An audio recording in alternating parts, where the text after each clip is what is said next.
Today I'm going to show you how to replace the push button switches on a Hobart Mixer. Very first thing you want to do is shut power off to the unit. Either unplug it or shut it off at the disconnect. Then you go to this panel and remove all 4 of these screws. I've already removed 3 of them. Make this easy. Open it up.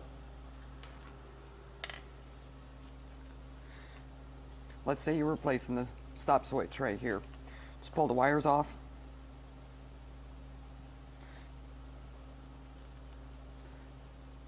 Just like that. Remember where the wires go. Pull this little rubber tab off right here. It just pulls right off. Get yourself a little screwdriver. Come on. There we go. There's one. Take out both the screws.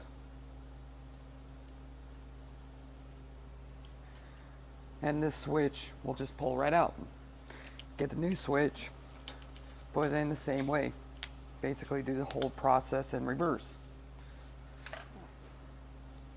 Take the little screws, put them back in. This can be somewhat difficult because they are small screws. There's one.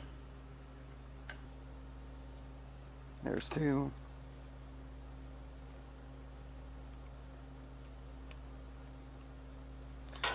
Then you hook your wires back up.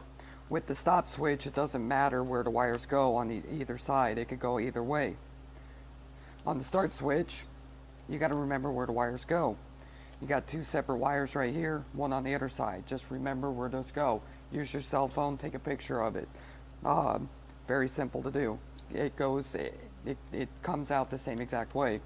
After that, put it back on. Be careful not to pinch any wires. Make sure they all get inside, and this panel here sits flush. Don't put it upside down. So you put the panel back in. Make sure it sits flush. You don't have any wires sticking out. Then you put your screws back in. After you put your screws back in, take your rubber tab, and this just fits right over, just like that. And that's how you replace the switch.